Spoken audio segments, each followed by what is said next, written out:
بڑی شدت کے ساتھ یہ آواز اٹھائی ہے. رائے صاحب نے بڑی تفصیل کے ساتھ بتا دیا ہے. ان تفصیلات کو ریپیٹ کرنے کی ضرورت نہیں ہے.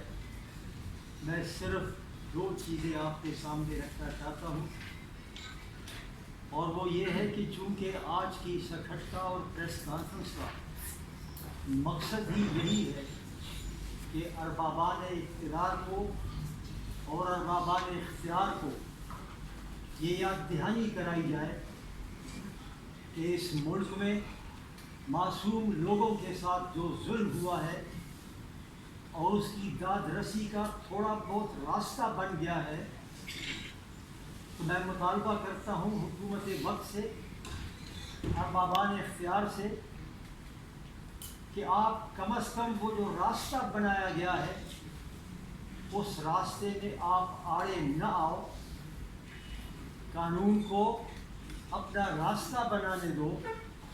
اور میں یہ اس لیے کہہ رہا ہوں کہ 2 چیزیں ایسی ہوئی ہیں جس سے یہ پتہ لگتا ہے کہ حکومت خود جو ہے اس کے راستے میں آڑے آ رہی ہے.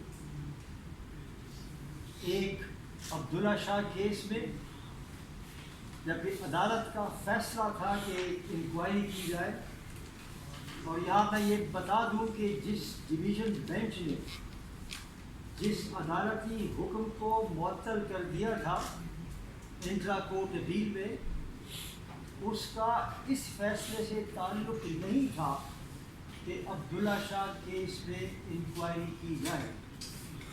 انٹرا کورٹ اپیل کا یہ فیصلہ ہوا تھا کہ جو سنگل بینچ کا فیصلہ تھا کہ کمیشن بنایا جائے جو ان 4 چیزوں میں تحقیقات کرے جن کا ذکر وڑائے صاحب نے کیا ہے، اس پر انٹرا کورٹ اپیل میں اسٹے ہو گیا.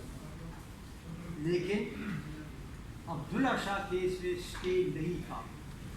تو میں اربابان اختیار سے یہ کہنا چاہتا ہوں کہ اگر وہ کیس FIA کے پاس ہے تو اس پہ جلد از جلد تحقیقات کی جائے.